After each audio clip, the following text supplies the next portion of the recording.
Hey guys, welcome to Pancreas Pals. Emily here. And Christie.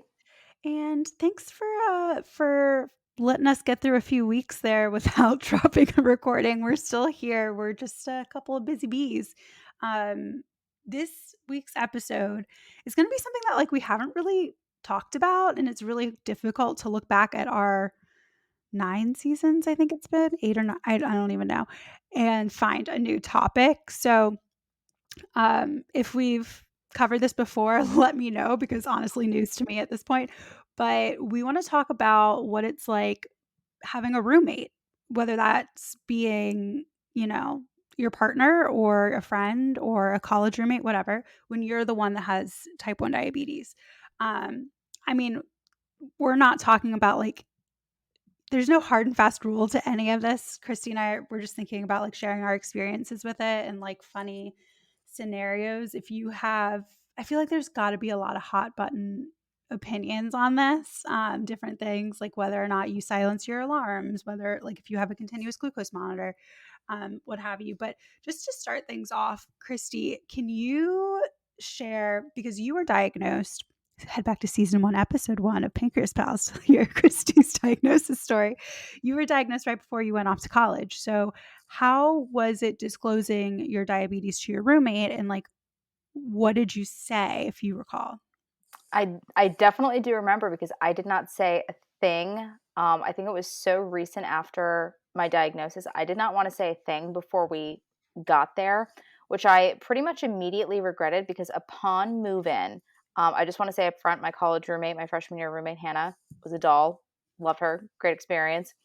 But of course, immediately my mom rolls up with our little cooler. First thing I have to do is put my insulin in our mini fridge. So already I'm immediately coming in and taking up real estate in what's a very limited size space. We didn't even talk about how we were going to split up the space in the mini fridge. How much XYZ do you want to put in there? Do we each put our own little milk on the door for late night cereal? We didn't have the chance to talk about any of that, and I immediately ended up taking up a good chunk of the space. But Yeah, I you was had a your little bit supplies. and I was just a little bit nervous, I remember, about going to CVS to get my supplies, so I definitely had a good chunk of insulin with me. I looked in the fridge and I'm like, I took up half of this thing with my medical supplies, and I gave her absolutely no warning that I was doing that.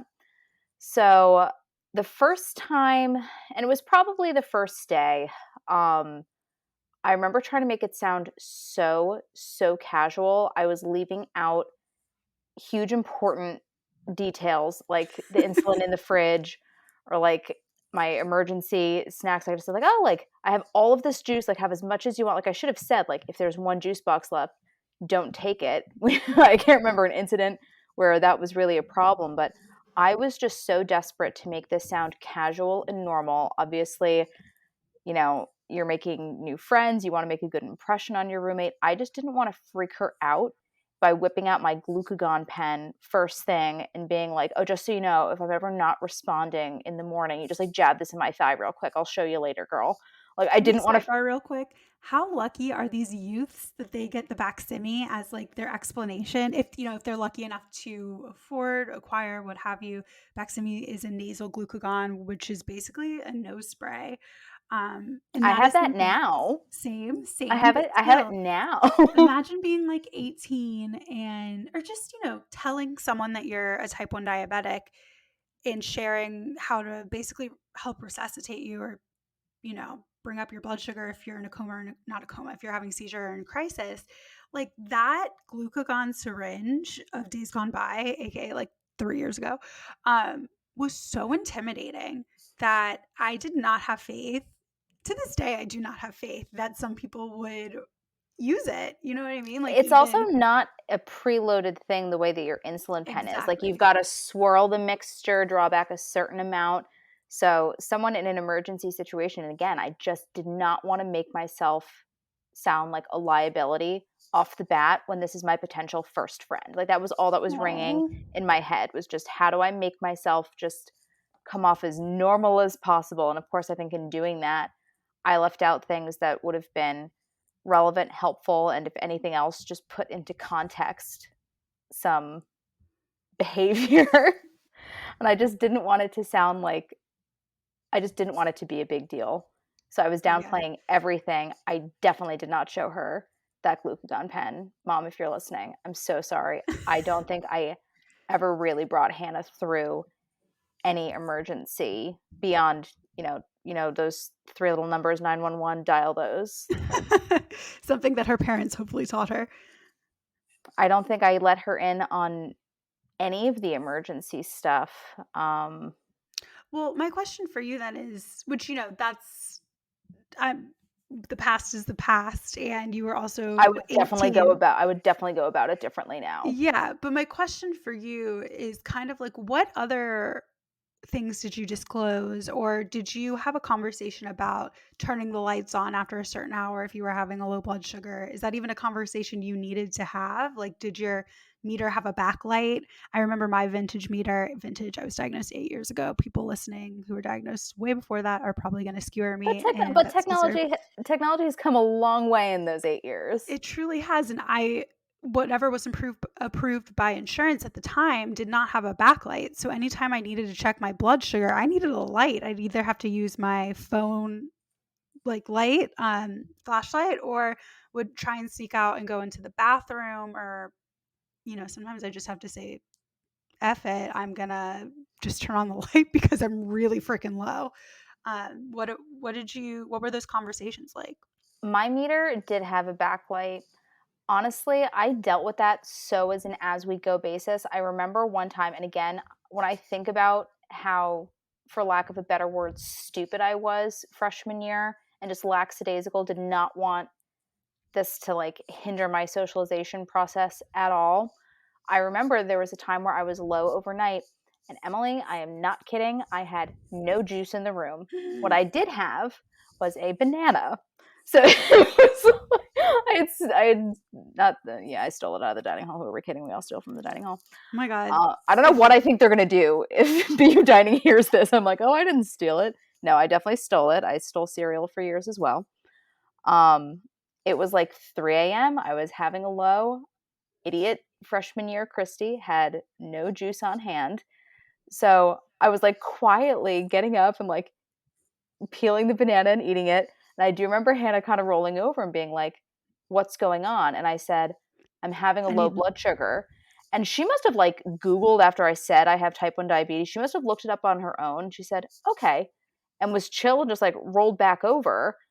But I was like, looking back, how unfair of me not to give any context. context as to really what that meant.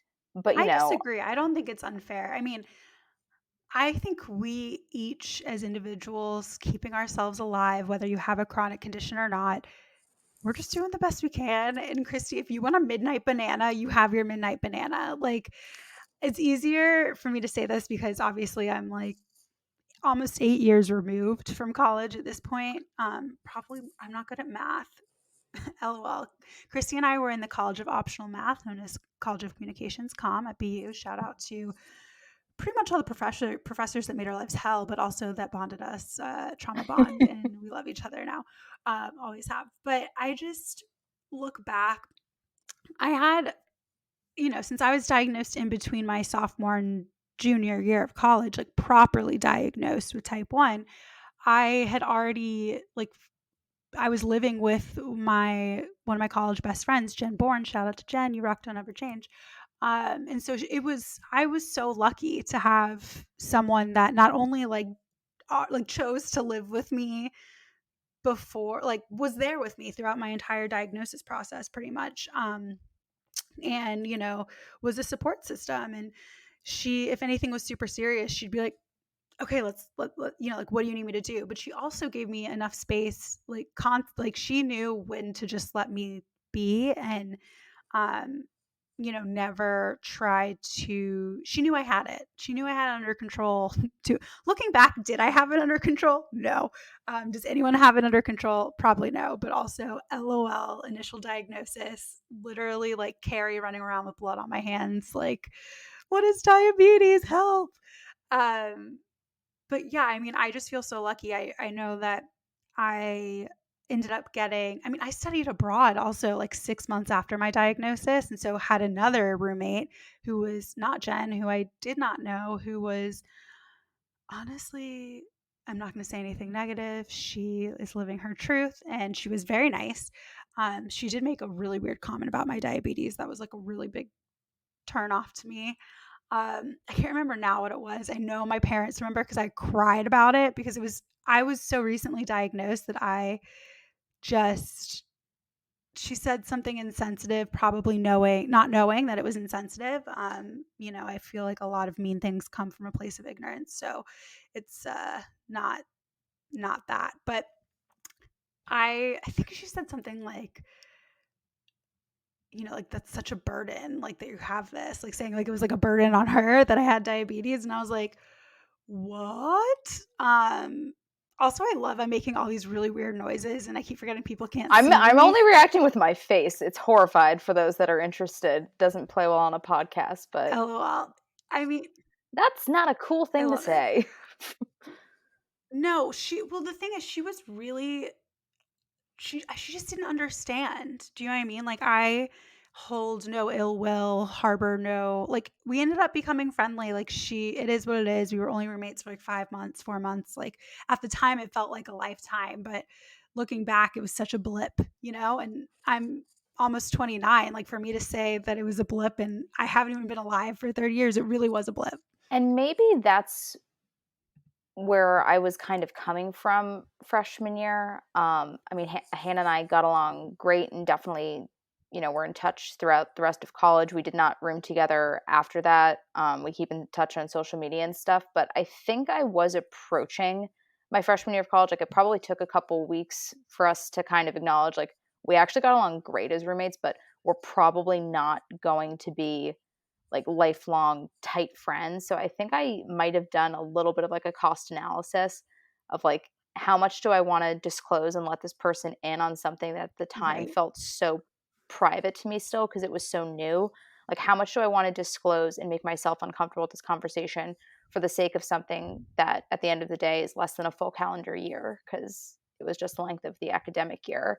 right. um, and I don't know, I think I don't remember Hannah ever saying anything even slightly insensitive. But trust me, as a pregnant woman with type 1 diabetes, when people put that together, you would not believe the Oh my things god. you would not believe the things that fall out of people's mouths. We need to do So an I episode with Miriam about, like, the most wild things that you guys have heard as mothers, expecting mothers, what have you, but I think it could yeah, I'm it, sure it it could would take up, like, shock you. 5 episodes. It would legitimately horrify you, but I think that's why my skin is just a little bit thicker now than it was then because you do need to take some of those comments on board. But I don't know. I think it potentially at the time was me not even wanting to risk hearing those comments. And that's why I kept it like just so close to my chest. I just didn't want to put out there. Like, For I sure. didn't want to tell Hannah I was diagnosed via a coma and like, hey, that, Your and hey, story is and it could happen again, girl. Like, buckle up. I didn't want to phrase it that way.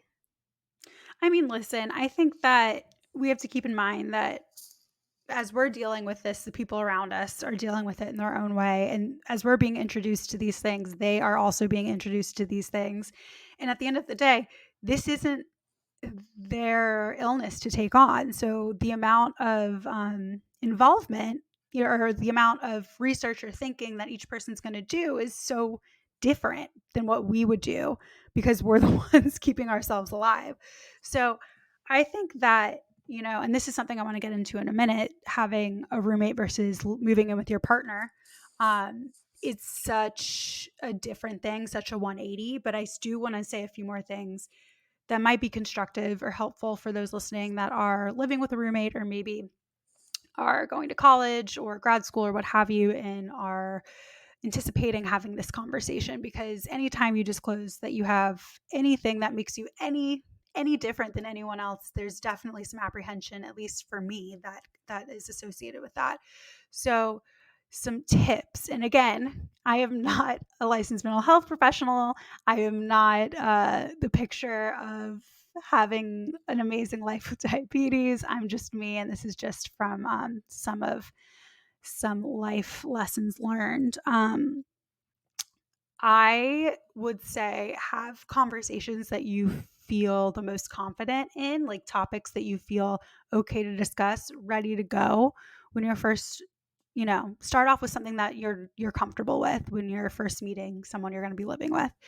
Um, I think that you have to do you. So if you have a low blood sugar and you need to turn on the light, maybe there's an in between. If your roommate gets frustrated by that, that sucks because like you are having low blood sugar. So like maybe have a sensitivity conversation around that.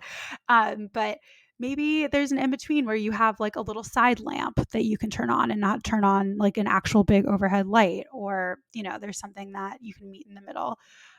Same thing goes for alarms. I was concerned with like waking my roommate up with my alarms, but also the goal is always to like not have alarms. So it's not always that it's not to say that you need to adjust your alarm targets. I think there is a bigger conversation to be had with your healthcare provider if you're finding that you are having a ton of alarms, because that's like kind of a different discussion. But there are ways you can do vibrate if that wakes you up on your phone, or you can use your receiver, what have you. Or if you're like Christie, who woke up in the middle of the night every night to check her blood sugar. Christy, what was that like for you back in the day? Did you have anything with, I mean, I guess you had the backlight, so you didn't really have to turn on the light.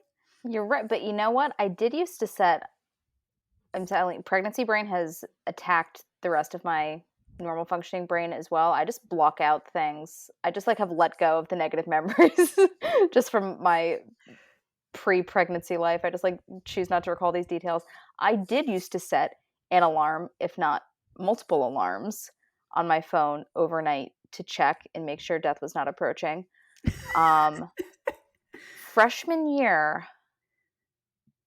I think I tried to set them as minimally as possible. And you know what? This is really like not a good thing, but I definitely let myself run high overnight way more often Yeah. than I should have so that I didn't need to get up and eat a banana.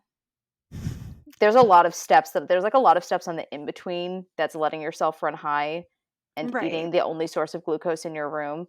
Dumb, dumb little Christy. No, There's a young, lot. There's newly a lot of diagnosed. steps. There's a lot of steps on Not the in done. between. It doesn't need to be that extreme.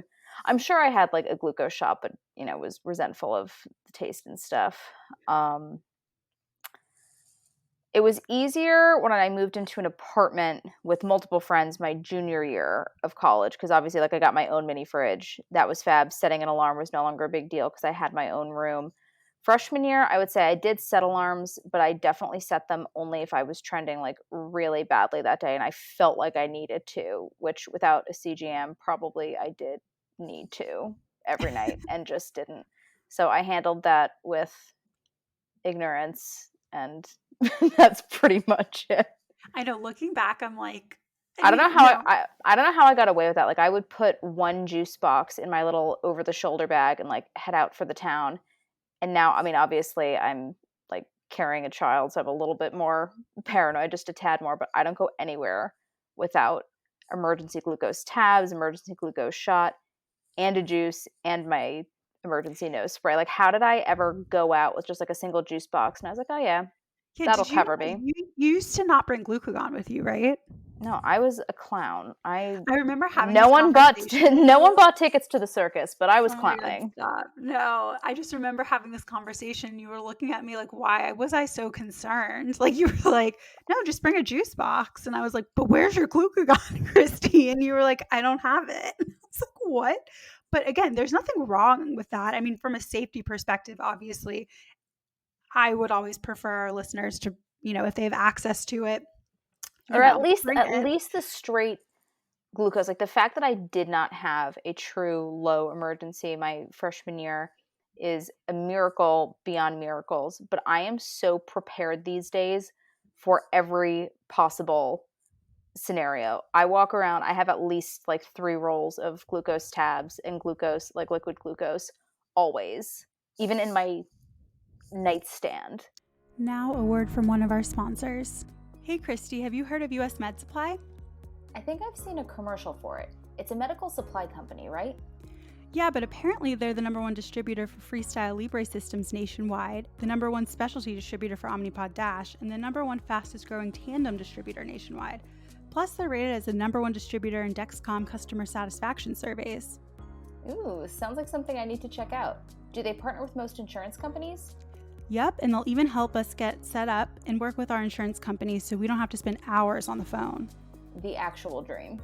Right? We and all of our pals can head to usmed.com/pals or call 888-721-1516 to sign up now. Already on their website. And now back to the episode. Oh, and my nightstand is packed with glucose. It's like But I would just, glucose gummies. over the years, I've realized, and it's probably through living with roommates and having, again, knock on wood, I have never had an emergency where someone had to like Don't say it. resuscitate me in any way, She shape, said or it. form. But I certainly have been low enough, and we'll get into living with partners, I guess, in our next convo here. But like, I definitely have felt low enough where I'm like, Zach, I want or need you to go get me something, or like Yeah, I'll wake him up if I'm having a bad low overnight. Um, like I just wake him up and I just say like, I just need you to spot me. Like there's nothing you need to do, but I just need you to wake up and just like be there. Be watch this conscious. watch this Be, exactly. Like 9 times yeah, out of 10 I can handle my overnight lows, but if I'm really exhausted, which again, shocker, happens with pregnancy, and again, you're trying to keep your numbers low, like if especially with the new CGM, right. if you're accidentally laying on it or something, if numbers just slip lower than you realize your CGM is still catching up and you're lower than it says, and my body thankfully still will wake me up when I'm dropping below comfort level, which is something I've always appreciated. But if I'm like to the point where I'm shaky and sweaty, I am so much more likely to ask for, obviously, Zach is my husband, life partner, love slave, whatever. Um, it's Dead. fun. Love um, slave. I can't. it's fine. It's voluntary, he thinks. Um, the point is, you do want to be able to count on someone if you're just straight up not feeling well. And looking at the people that I lived with previously, I could have leaned on them harder. Like I could have leaned on Hannah more than I think I gave her credit for, especially as we did live so well together and went to the dining hall together. Like we were friends at the time. I could have asked more of her than I did. I just like dared not. Well, um because we feel the early diagnosis days, at least for me, I felt like diabetes was such a burden. I still feel like it's a burden. And why would I want to put that burden on anyone else? Like not thinking or realizing that people have the capacity to help care for you. The burden doesn't have to be solely on us. So, all these years later, I'm able to recognize that, and getting into, having a supportive partner is a huge part of that. But when I lived with my twin sister right after I graduated college, shout out to Laura, um, she was amazing with my diabetes. And it's weird to say that, but again, I was diagnosed in college. So I hadn't lived with anyone in my family when I had diabetes. They were learning about it only really when I came home, or as much research as they were doing on their own. So, um, each family member to this day has different level of knowledge of diabetes, but I truly feel like I can rely the most on Laura, just because I lived with her, and she was in the trenches with me. She still is, when, through all the ups and downs, literally on my Dexcom, through my high and low blood sugars. So I think it's just as much as would I have relied on, someone who wasn't my twin sister as heavily? Absolutely not. Just because, it was something that at the time I felt like I needed, and to this day, like she's just supportive. But thinking back to studying abroad, like I had to bring 6 months of supplies with me because I couldn't get like my Omnipods at the time in London. I couldn't, like, all this stuff.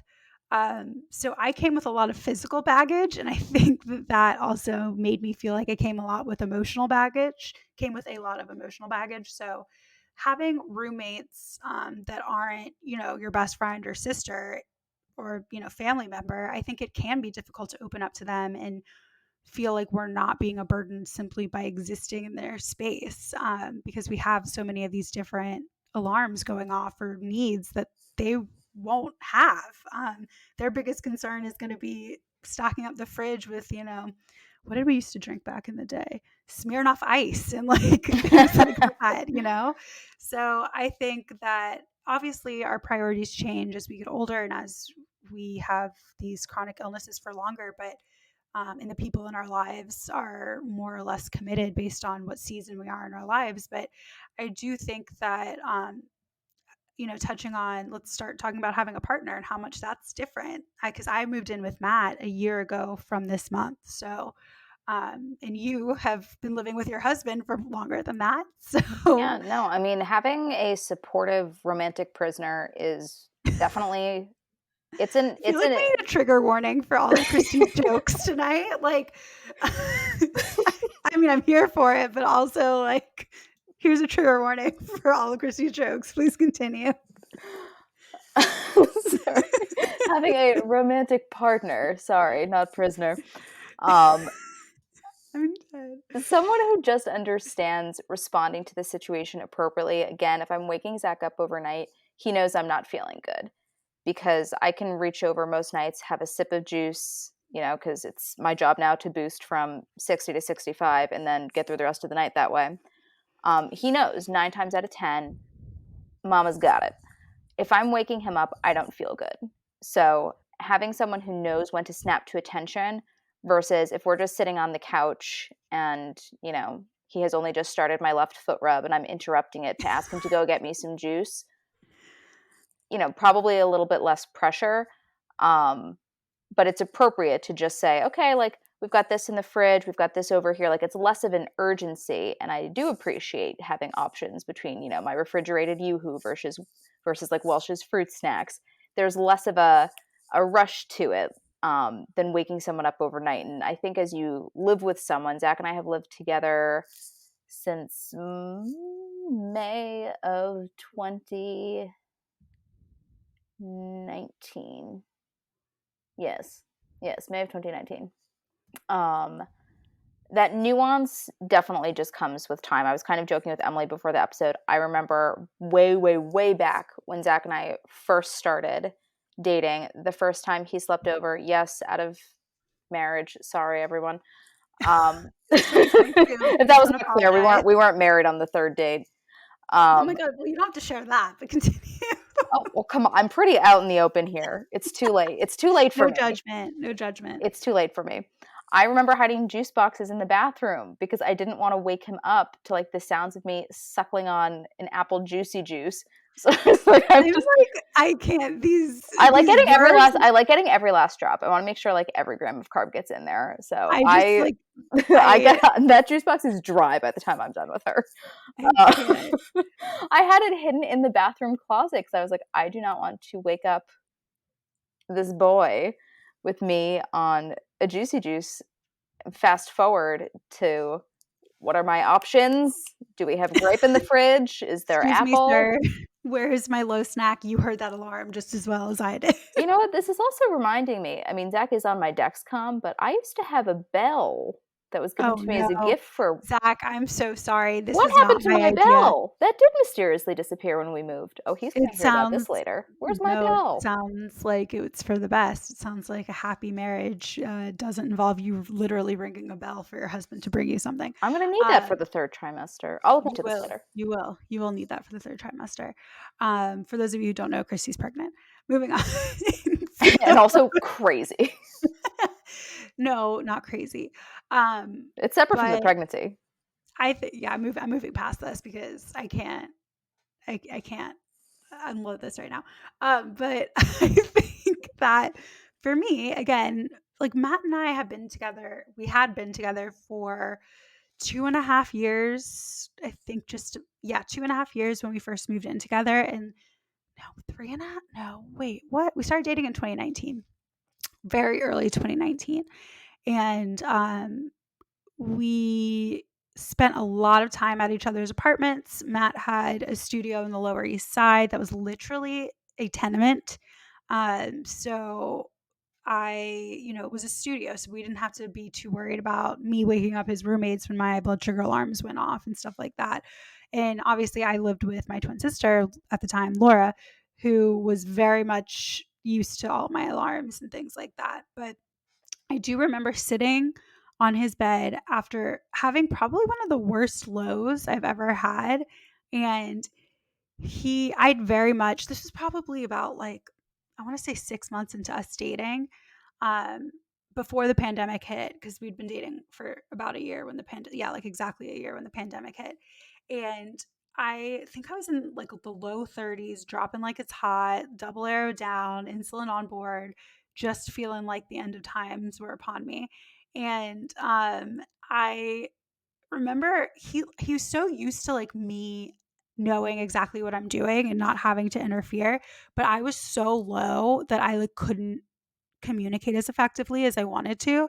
So I remember he was like just strolling to get me some Starbursts like on the other side of his studio, and I was like, "Matt, need glucose now." Like I was like dying, and I like shoved it in my face, and he like sat there and just like helped me let me I like think come that up. is intense the first time Yeah, that a it's partner sees you slightly, I don't want to say incapacitated, but I can't remember the instance of my first low, but I do remember, having my first couple of low lows, and it was over time. It wasn't back to back or anything, but there is definitely a moment when it's kind of registering for the other person, like, I'm needed.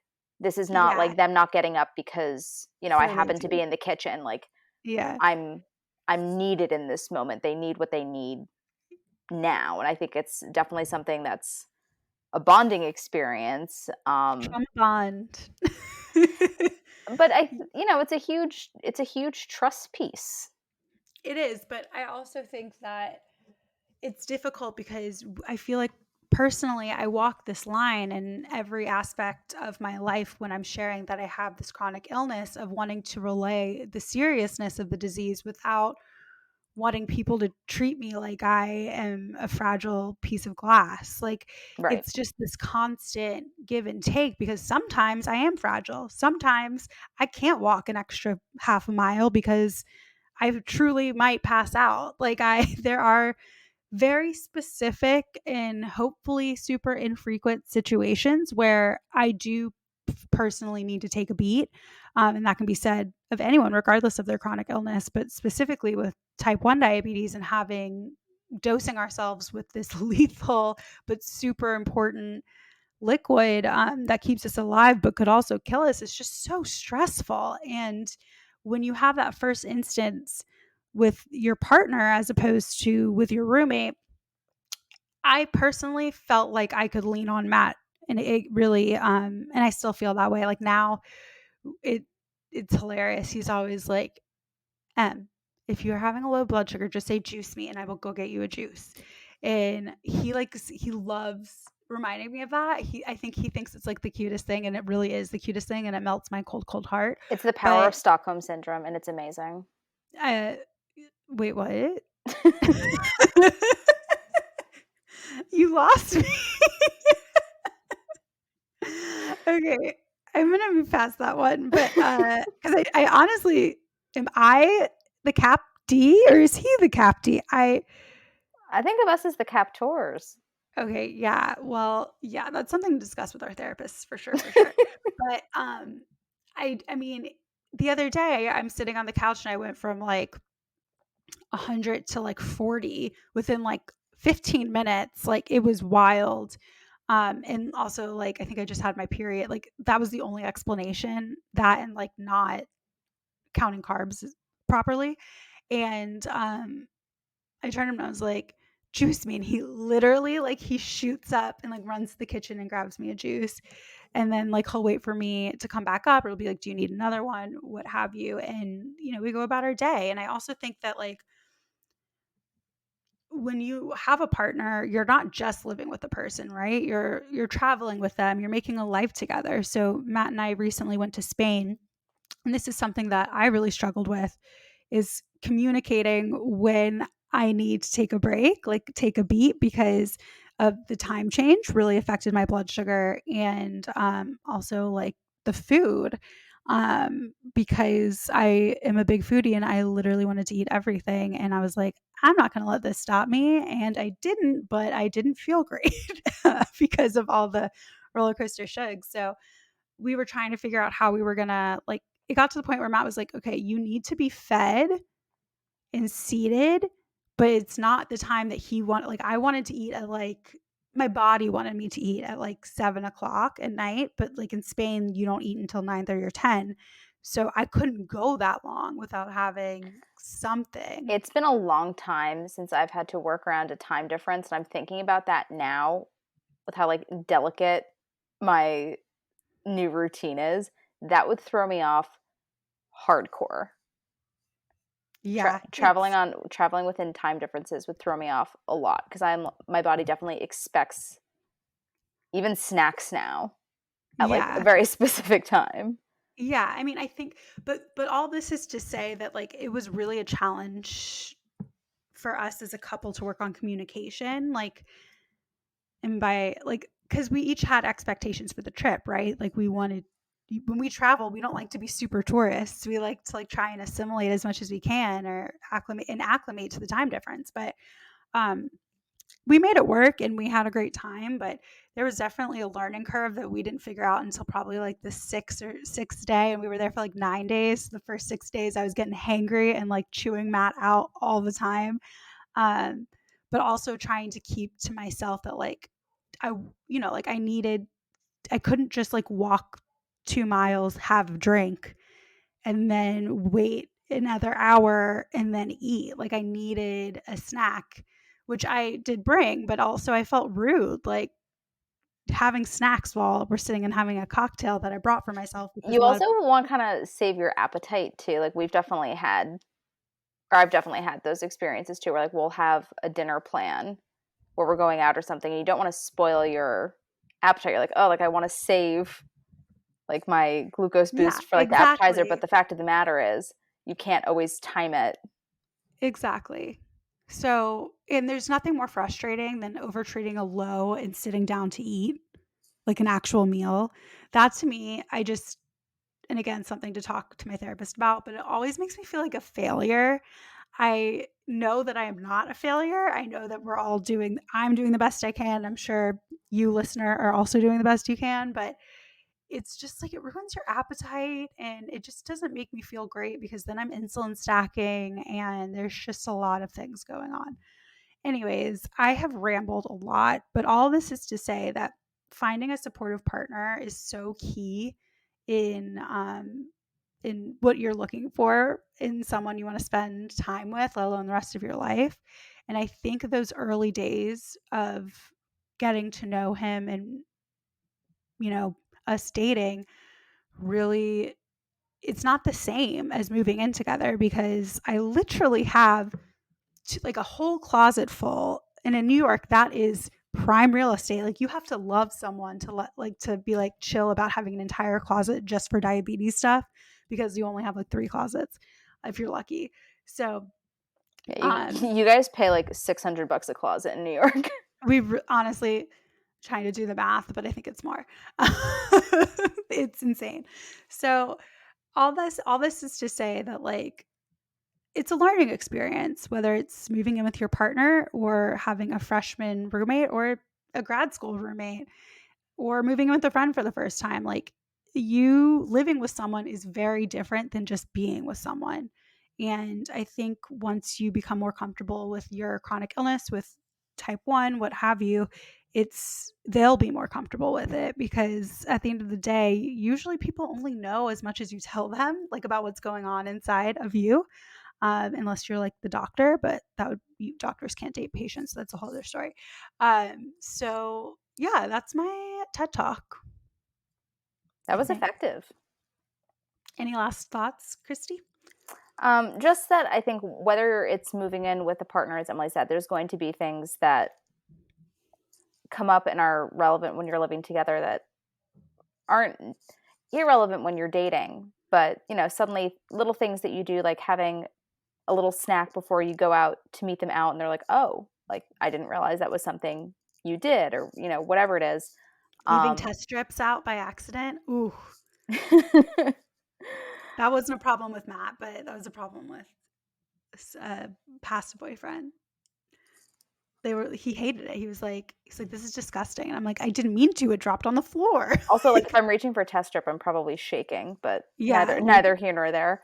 that I should have been the first red flag. This was also, like, 5 years ago, keep in mind, so I was also only, like, 4 years into diabetes, so live and learn. Well, definitely as time goes, like, I really am thinking back to my freshman year, and again, whether it's a partner you're moving in with who you've been with for a while, or a new roommate, like, whatever the situation, I think presenting confidently and comfortably, and of course, you don't need to put yourself out there more than you're comfortable, but I think just explaining, when I have a low blood sugar, that means I'm below this number. Typically, I just have a juice box and I feel better. Sometimes I need more.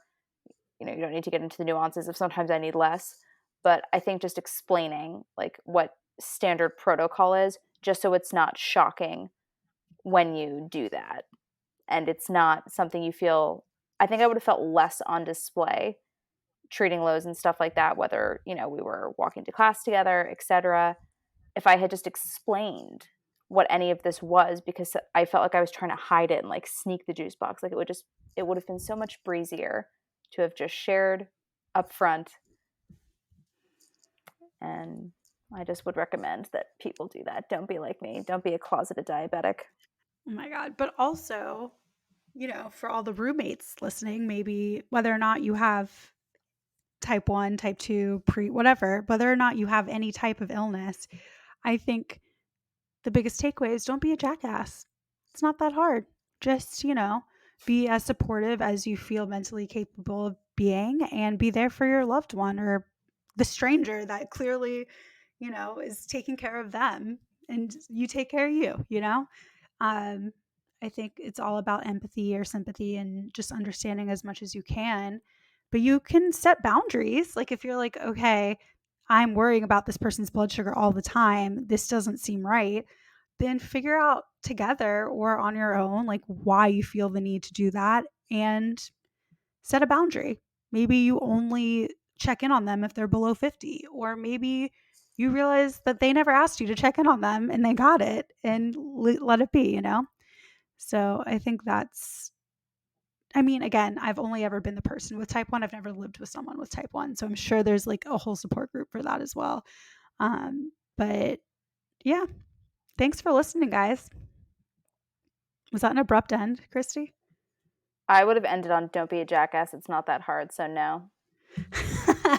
I mean, we can still end on that. Should I say it one more time? Because honestly, people in the back need to hear it.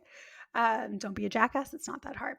Anyways, follow us on Instagram at pancreas_pals, on Facebook at pancreaspalspp. Hit our email up at pancreaspals123@gmail.com. We love hearing from you.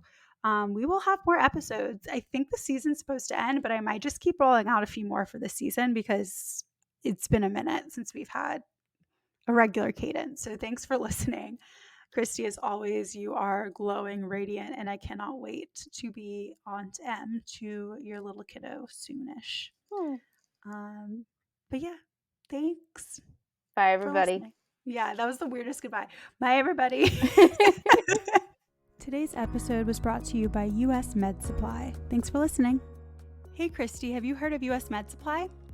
I think I've seen a commercial for it. It's a medical supply company, right? Yeah, but apparently they're the #1 distributor for Freestyle Libre systems nationwide, the #1 specialty distributor for Omnipod Dash, and the #1 fastest growing tandem distributor nationwide. Plus, they're rated as the #1 distributor in Dexcom customer satisfaction surveys. Ooh, sounds like something I need to check out. Do they partner with most insurance companies? Yep, and they'll even help us get set up and work with our insurance companies so we don't have to spend hours on the phone. The actual dream. Right? We and all of our pals can head to usmed.com/pals or call 888-721-1516 to sign up now. Already on their website.